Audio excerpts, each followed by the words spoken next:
Hello friends, welcome to my channel Solving Questions with Gauri Ma'am।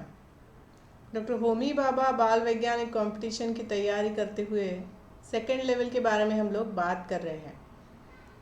आज हम बात करेंगे कुछ इम्पॉर्टेंट चार्ट्स की, कुछ इम्पॉर्टेंट इमेजेस की जो आपको रिवाइज करनी है, जो आपके काम आएगी स्टैंडर्ड 9th की प्रैक्टिकल एग्ज़ाम देने में। तो देखो, ये सारी इमेजेस महाराष्ट्र स्टेट बोर्ड की बुक से ली हुई है, 7th, 8th और 9th की टेक्स्ट बुक। आप जानते होंगे ये टेक्स्ट बुक आपको नेट पर भी अवेलेबल है। बाल भारती की जो वेबसाइट है वहाँ पर सारी टेक्स्ट बुक्स अवेलेबल हैं, तो आप वहाँ से देख सकते हो। और ये इमेजेस, ये कुछ चार्ट्स है, वो आप उसे रिवाइज कर सकते हो। मतलब तो ये देखो, ये पहला चार्ट है, period required for degradation of waste. तो इसमें वेस्ट मटेरियल के नाम और उनका नेचुरल डिग्रेडेशन के लिए जितना पीरियड लगता है वो दिया हुआ है। तो आपको ये असेंडिंग ऑर्डर में अरेंज करने के लिए इसमें से कुछ चीज़ें दी जा सकती है। जैसे कि एक क्वेश्चन हमने सॉल्व किया हुआ है, तो उस हिसाब से ये चार्ट एक बार देख लेना। जो भी चार्ट्स है जो वहाँ जहाँ से लिए हैं मैंने ऊपर यहाँ उसका रेफरेंस दिया हुआ है आपको, ताकि आपको आसान हो जाए। फिर देखो, उसी टॉपिक से methods of storing solid waste. तो अलग अलग डस्टबिन होती है, अलग अलग कलर होते हैं, तो ये एक बार देख लेना। वेट वेस्ट के लिए कौन सा कलर, ड्राई वेस्ट के लिए कौन सा कलर, और ये बाकी सब चीज़ें, ठीक है, उसको रिवाइज कर लेना। आगे देखो, ये left and right sides of brain की इमेज है। तो यहाँ पर फंक्शंस है लेफ़्ट ब्रेन के और राइट ब्रेन के। तो इस पर इस तरीके का क्वेश्चन बन सकता है, a person want to solve maths problems, which part of his brain will participate in this function.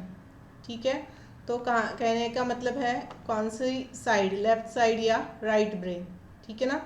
तो देखो यहाँ साइंस एंड मैथमेटिक्स, तो इसका आंसर बन जाएगा लेफ्ट ब्रेन।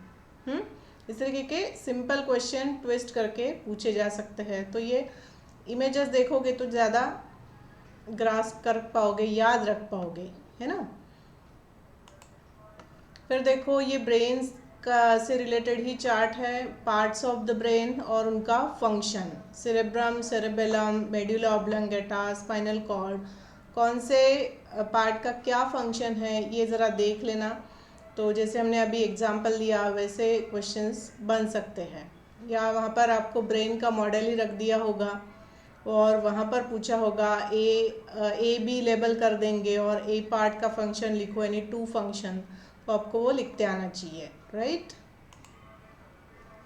फिर देखो, ये क्लासिफिकेशन टॉपिक से चार्ट लिया हुआ है, इसको एक बार रिवाइज कर लो। माइक्रो ऑर्गेनिजम्स को हम प्रोकैरियोट्स और यूकैरियोट्स में इनिशियली क्लासीफाई करेंगे। प्रोकैरियोट्स में बैक्टीरिया आएंगे, यूकैरियोट्स में प्रोटिस्टा, फंगाई और अलगी आएंगे, राइट। तो इनके साइज जो होते हैं माइक्रोब्स के, वो भी एक बार देख लो, वो भी याद कर लो। फिर देखो, जेनेटिकली मॉडिफाइड क्रॉप्स मतलब बायोटेक्नोलॉजी, इस टॉपिक से ये 2 चार्ट्स हैं। ये चिकन के 2 टाइप्स होते हैं, लेयर्स एंड ब्रॉयलर्स। तो इसके एग्जाम्पल्स याद रखना। मतलब एग्जाम्पल्स तो हर चीज़ के आपको याद रखने पड़ेंगे, वो बहुत पूछे जाने के चांसेस है। इसके बाद देखो, हाई यील्डिंग वैरायटी जो है जेनेटिकली मॉडिफाइड क्रॉप्स की, वो भी आपको याद रखनी पड़ेगी। इसके बारे में भी आराम से क्वेश्चन पूछा जा सकता है। फिर देखो, केमिस्ट्री की बात करो तो केमिकल रिएक्शंस, बैलेंस्ड इक्वेशन, ये बहुत बहुत बार पूछे जा रहे हैं, तो इनको याद रखो। ये रेफरेंस मैंने यहाँ दिया हुआ है आपको, chapter 14 Maharashtra state board 9th standard की बुक। इसके अलावा बायोलॉजी में हेरिडिटी एंड वेरिएशन जो चैप्टर है, उसमें पूरी इमेजेस आप देख लेना, और जेनेटिक डिसऑर्डर्स, उनके सिम्टम्स, ये भी एक बार देख लेना। और प्लांट टिश्यू, एनिमल टिश्यू, इसके ऊपर भी क्वेश्चन बन रहे हैं, तो ये भी चैप्टर आप एक बार रिवाइज कर लेना। आपकी तरफ से मुझे कमेंट सेक्शन में बताया गया है प्लांट टिश्यू और एनिमल टिश्यू को एक बार रिवाइज कर लो मैम, तो मैं उसके लिए वीडियो बना रही हूँ। till then you from yourself go through this chapter, right? फिर देखो ये बात मैंने ड्यूरिंग द वीडियो की हुई है कि ह्यूमन बॉडी सिस्टम्स में आपको हर एक सिस्टम को देख लेना, कौन से सिस्टम के कौन से पार्ट्स है, कौन से ऑर्गन उनमें काम करते हैं। बस इसमें सिंपल सिंपल क्वेश्चन दिखाई दे रहे हैं हमें। रेस्पिरेटरी सिस्टम है, डाइजेस्टिव सिस्टम है, एक्सक्रीटरी सिस्टम है, nervous system, endocrine system, circulatory system, reproductive system, blood components की बात हो रही है, फिर मस्कुलर सिस्टम। तो ये सारे सिस्टम्स में ये आप स्टैंडर्ड 6 से पढ़ते आ रहे हो शायद, तो वहाँ से इमेजेस लेके या इंटरनेट से भी आप इमेजेस लेके लेबल डायग्राम देख के याद करो कि कौन से सिस्टम में कौन से ऑर्गन्स काम करते हैं, राइट? यस, अगेन ऑस्मोसिस को बहुत अच्छे से पढ़ लेना बेटा। ऑस्मोसिस पर एक क्वेश्चन बन ही रहा है। तो osmosis in plant cell, osmosis in animal cell, hypertonic solution में क्या होता है, आइसोटोनिक सोल्यूशन में कैसी कंडीशन है, और हाइपोटोनिक सोल्यूशन में सेल क्या करती है। तो ये एक बार बहुत अच्छी तरीके से रिवाइज कर लेना। रेफरेंस मैंने दिया है 8th स्टैंडर्ड की टेक्स्ट बुक से। यस, अगेन जो पिगमेंट्स होते हैं प्लांट पिगमेंट्स, उसको रिवाइज कर लेना। जैसे कि येलो कलर के pigment lemon, grep fruit, oranges में दिखाई देते हैं, उनका नाम है लाइकोपीन, एस्टाजेंथीन। और ये बाकी ग्रीन है क्लोरोफिल, ऑरेंज है कैरोटीन, राइट? येलो ज़ैंथोफिल भी है, पर्पल ब्लू एंथोसायनिन है, डार्क पिंक जो है वो बीटालेइन है। तो ये सारे पिगमेंट्स और वो कहाँ प्रेजेंट होते हैं, कौन सा कलर इम्पार्ट करते हैं, ये देख लेना। इसके बाद देखो ये फिर से केमिस्ट्री की बात हो रही है, तो आपको नेम ऑफ बेस, फॉर्मूला उनके और यूज, मतलब कई बार कॉमन नेम से पूछा जा सकता है, कई बार केमिकल नेम की बात हो सकती है, तो ये दोनों भी आपको पता होने चाहिए। इसके अलावा chemical equation, word equation 8th standard की बुक में आपको मिल जाएंगे, तो वो एक बार देख लेना। फिर देखो नेक्स्ट है क्लासिफिकेशन। तो क्लासिफिकेशन में मैंगो और ह्यूमन का क्लासिफिकेशन मैं यहाँ शेयर कर रही हूँ। मैंगो का साइंटिफिक नेम है मैंजीफेरा इंडिका, ह्यूमन का साइंटिफिक नेम है होमो सैपियंस। तो ये याद रख लेना इसका क्लासिफिकेशन।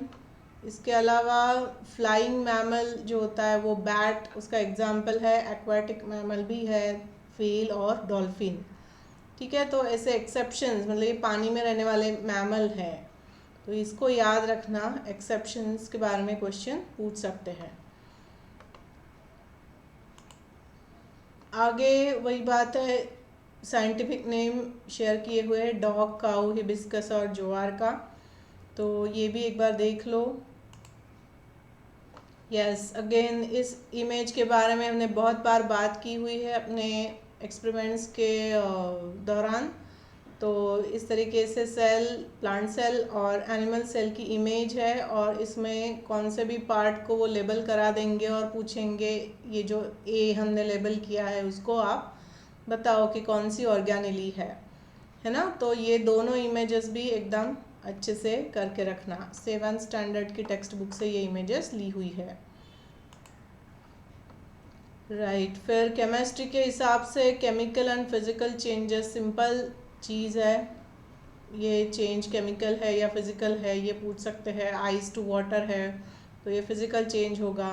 ये यहाँ पर कुछ आयन की चीज़ें रखी हुई है और पता नहीं मिट्टी के साथ मिक्स की है, तो हम मैग्नेट से उसको सेपरेट कर सकते हैं, वापस से मिक्स कर सकते हैं, तो ये एक फिजिकल चेंज हो जाएगा।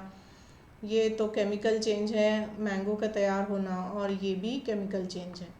तो इस तरीके से बहुत सिंपल क्वेश्चन पूछा जा सकता है। उस टेंशन में आपको ये छोटे छोटे क्वेश्चन सॉल्व करते आने चाहिए। इसके अलावा देखो सेल डिवीजन के ऊपर क्वेश्चन आ रहा है, माइटोसिस के ऊपर। इसके ऊपर मैं वीडियो पब्लिश कर रही हूँ, एक बार आपको माइटोसिस रिवाइज कर दूंगी। माइटोसिस एंड मियोसिस दोनों भी सेल डिवीजन के टाइप है। फिर इकोलॉजी से food chain, food web, trophic level, trophic level एक बार देख लेना, primary consumer, secondary consumer, tertiary consumer, top consumer, producers क्या है, हर्बीवोर्स क्या है, वो सब कहानी एक बार पढ़ लेना। फिर देखो बैलेंस डाइट एक बार देख लेना, कौन बैलेंस डाइट में आपको पूछा जा सकता है कि 1 person is eating chapati and dal, what is missing in his diet. यहाँ पर विटामिन का सोर्स नहीं है, चपाती जो है वो कार्बोहाइड्रेट का सोर्स है, दाल जो है वो प्रोटीन का सोर्स है, और विटामिन का सोर्स उसके डाइट में आज नहीं है। तो इस तरीके से ट्विस्ट करके सिंपल सिंपल क्वेश्चन पूछ सकते हैं। इसके अलावा ड्रग्स के बारे में, genetic disorders, heredity and variation में जो है टोबैको और वो सब, अल्कोहलिज्म और वो सब कहानी, तो वो भी एक बार पढ़ लेना। उसके क्या क्या कॉजेस है, क्या क्या उससे डिफेक्ट होते हैं, वो सब एक बार देख लेना। ठीक है, तो इस तरीके से ये समराइज वीडियो मैंने आज बनाया, जहाँ पर आप ये चीज़ें देख लेना। वैसे भी हमने ये बात की हुई है ड्यूरिंग आवर एक्सपेरिमेंटल वीडियोज़। तो और भी कुछ चाहिए होगा तो आप पूछना, और मुझे भी कुछ सूझा तो मैं आपके साथ शेयर करूँगी। ठीक है, all the best for your preparation, thanks for watching.